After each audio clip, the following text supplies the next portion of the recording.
Em nosso quadro de entrevista dessa semana, nós vamos conversar sobre transtorno, déficit de atenção e hiperatividade com o psiquiatra Dr. Francisco Carlos, que atende aqui na clínica do Centro Integrado de Neuropsicologia na Rua Tupi, próximo ao Shopping de Cabo Frio. Oi, doutor, muito obrigado por aceitar o nosso convite de estarmos juntos aqui. É muito bom, mais uma vez, podemos compartilhar de assuntos com o senhor, que é tão conhecido na cidade de Cabo Frio, por excelente trabalho que o senhor desenvolve nessa cidade. Obrigado, bom dia. Esse assunto do transtorno, déficit de atenção e hiperatividade, tem sido pauta de muitas conversas, né, nesses últimos dias, né? Mas algumas pessoas não sabem muito bem o que é esse transtorno, né, e como que ele se caracteriza.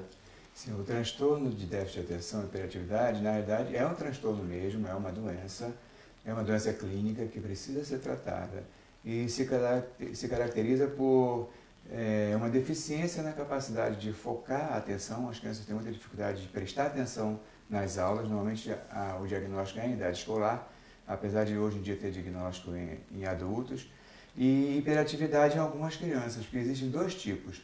Na verdade, três, mas dois principais. O tipo predominantemente desatento, que são aquelas crianças que são quietinhas, mas vivem no mundo da lua, sempre distraídas, que também tem TDA sem a hiperatividade, sem o H. O tipo combinado, que tem a desatenção e a hiperatividade com sintomas iguais. E o tipo mais hiperativo, que é mais dos meninos, que são as crianças muito agitadas, que correm o tempo todo, sobem tudo, quebram coisas, quebram brinquedos, não param nem para tomar banho, nem para comer. Quando tem muitos sintomas, né? Que também varia em graduação de sintomas. Tem crianças muito hiperativas, tem crianças menos hiperativas, mas que não aparecem a desatenção. Tem crianças muito desatentas e pouco hiperativas. Tem crianças igualmente desatentas e hiperativas, entendeu? Então tem várias graduações e modelos de apresentação da doença. Mas é uma doença e precisa sempre ser tratada, porque a criança pode ter várias consequências na vida futura dela. Então, muitos conhecem como TDAH, mas há variáveis, né? Sim. Pode ter só o déficit de atenção, como pode sem ter o só H, o hiperativo sem o H. Entendi. E como, é lógico que um pai ou uma mãe não deve diagnosticar o seu filho, isso é claro. Mas em que momento que dá para perceber que é só uma agitação, né? E quando é realmente uma hiperatividade? Antes dos 7 anos, a gente não trata com remédio, mas existem outras formas de tratamento. Porque é com 6, 7 anos, quando a criança começa a alfabetizar, que a gente pode dar a medicação, porque ela começa a ter prejuízos na alfabetização no segundo ano, no terceiro ano, aparecem esses prejuízos na escola. Mas tem crianças tão hiperativas, que aí no caso quando predomina a hiperatividade, em vez da desatenção, porque a atenção em criança de 2, 3 anos, criança de 2, 3 anos não tem muita atenção mesmo, né? Mas você percebe que uma criança pequena, ela é diferente das outras. Ela passa embaixo da mesa, ela bate com a cabeça na mesa, ela passa no armário, ela leva o armário, entendeu? Ela não presta atenção que tem ali uma porta, um armário. Eu tenho uma pessoa da família, uma criança, que ela bate na porta, ela bate na mesa, no canto da mesa, entendeu? Batia, agora está tratada. Quando ela é pequenininha. E o que acontece é que a gente tem que tratar essa criança. Essa criança sofre muito. Parece que não, que os pais é que sofrem, mas a criança sofre muito. Então, não são pequenos indícios, né? Mas se é um comportamento que se repete, né, a partir daí é possível que seja realmente um transtorno. O transtorno, como você falou, tem que ser diagnosticado. Não se deve diagnosticar tudo. E para que a gente faça o diagnóstico, como eu te falei, tem que haver um prejuízo, ou no momento, ou para a vida futura dessa criança. Se você vê que a criança vai ter prejuízo na socialização, as outras crianças não aceitam essa criança, excluem ela das brincadeiras, então ela está tendo prejuízo emocional. Daqui a pouco ela vai ter problemas na adolescência, decorrente desse período todo que ela foi pequenininha, que ela foi muito agitada e ninguém aceitava ela, por impulsividade. Agora, por que o senhor acha que há tanta resistência em procurar um profissional? Isso está ligado a talvez uma falta de informação, né? Ou está ligado também à vergonha de reconhecer que há uma patologia, né? Que é um transtorno. A desinformação é que leva à vergonha, né? As pessoas têm vergonha e medo de levar um filho ao psiquiatra. Eu já ouvi isso muitas vezes. Essa semana a mãe falou assim, levei meu filho a vários neurologistas porque eu não queria trazer o senhor porque eu sou psiquiatra. Ele disse, então, quer dizer, a palavra neurologista quer dizer uma coisa tão diferente assim da palavra psiquiatra, que é uma palavra. Ele levou a médicos errados, tratou errado durante anos, uns 2 ou 3 anos, porque não queria levar um psiquiatra. Por desinformação, qual é a diferença? É um médico. Às vezes até os pediatras não mandam para o psiquiatra, mandam para o neurologista, porque não quer assustar os pais.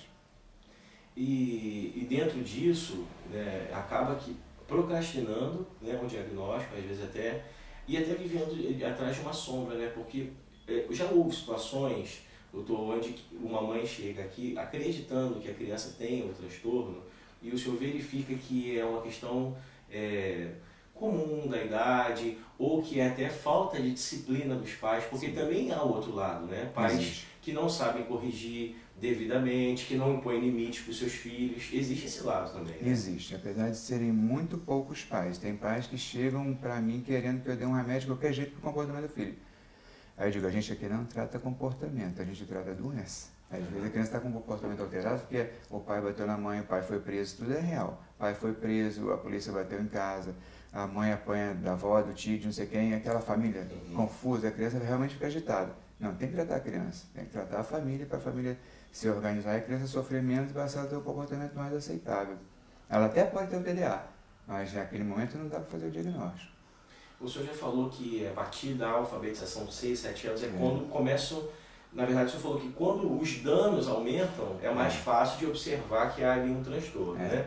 Mas já a partir de 2 a 3 anos, a criança que se machuca muito, né? Que ela... Você vê que ela não presta atenção. Que ela não presta atenção. Ela bate nas coisas, tropeça, é uma criança assim. Isso já pode ser pequenos sintomas de um transtorno. A gente vê os sintomas desde antes de fazer 1 ano. A criança não para nem para mamar, quando a criança é hiperativa.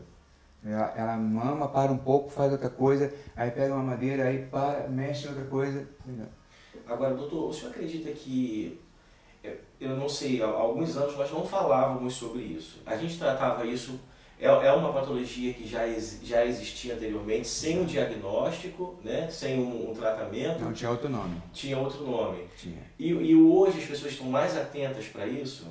Hoje se discute mais, se fala mais, as redes sociais mostram muitos trabalhos, né, sobre essa área e tudo, da psiquiatria infantil principalmente.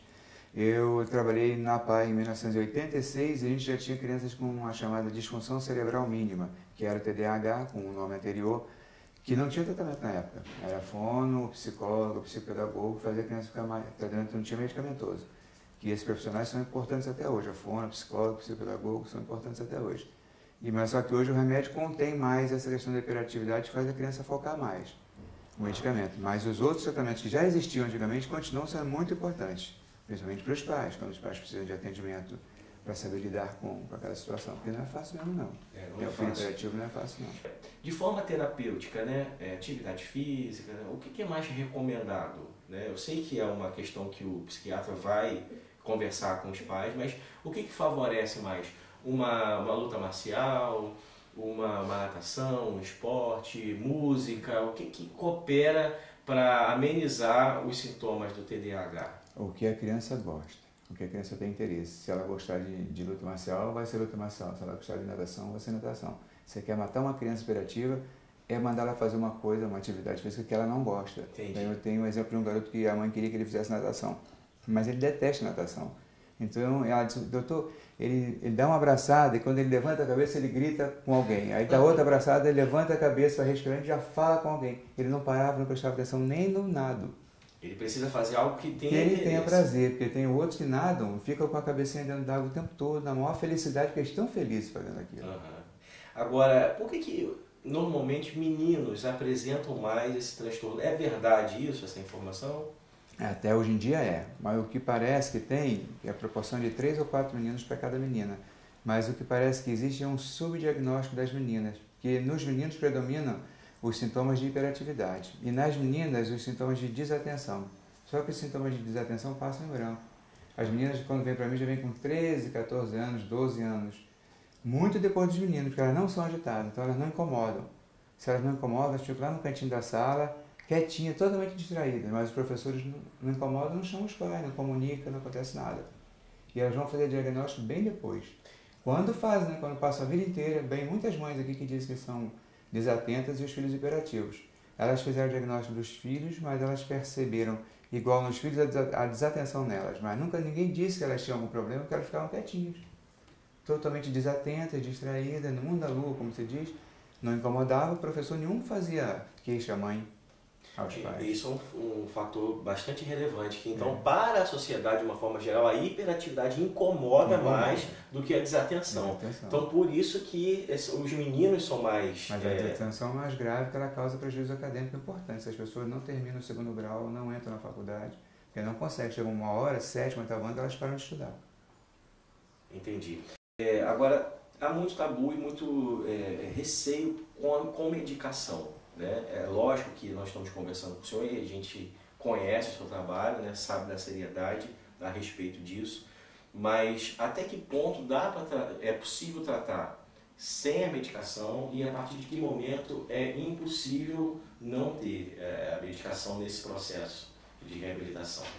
Pois é, quando a criança tem esses sintomas que eu te falei, em grau suficiente para ser medicado, ele tem que ser medicado, não tem outro tipo de terapia. Só que ele vai se tratar ainda com psicopedagogo, fonoaudiólogo, fazer diagnóstico dos transtornos de aprendizagem e psicólogo para tratar os problemas emocionais dele, né, ou dela. Com esse tripé a gente consegue fazer com que a criança cresça bem tranquila. Só com remédio não. Remédio é uma das opções que a gente tem.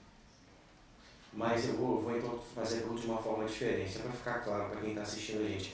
É possível tratar uma criança com TDAH sem medicação? Existe um nível que só essas questões terapêuticas podem resolver? Quando a criança tem poucos sintomas, a família consegue lidar com isso, é possível tratar com esses outros profissionais sem medicação, mas não é o mais indicado, porque a gente esquece do sofrimento da criança. A criança é um ser humano. Ela tem muito sofrimento com aqueles sintomas. A gente só vê os sofrimentos nossos. A criança quebrou, caiu do muro, subiu não sei aonde. A gente só pensa no que a gente está vendo, no que a criança está sentindo. Exatamente. Ela sofre a correção verbal, ela sofre... A agressão dos pais, dos coleguinhas da escola, da professora.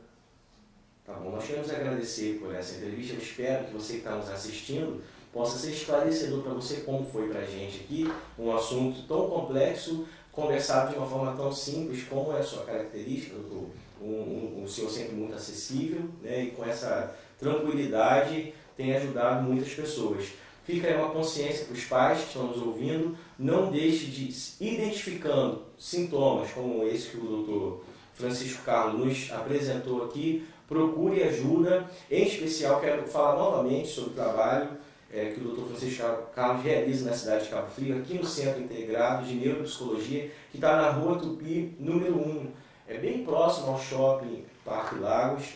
Eu particularmente conheço muitas pessoas, né, que dão excelentes indicações dele, e eu fico assim, muito lisonjeado e honrado por ter tido esse tempo aqui com o senhor. Desejo sucesso, né, que Deus siga te abençoando nessa missão de ajudar pessoas, especialmente crianças, que infelizmente estão sendo, em muitos casos, prejudicados, né, por questões de família, desestruturações, né. Nós, inclusive, estamos separando esse programa para falar sobre criança e tudo que está em volta dela, principalmente por causa de alguns fatos relacionados à sociedade que aconteceram na semana passada, especificamente com criança lá, o trato dos pais que deixaram aquele menino por 10 minutos lá na floresta, no Japão, né?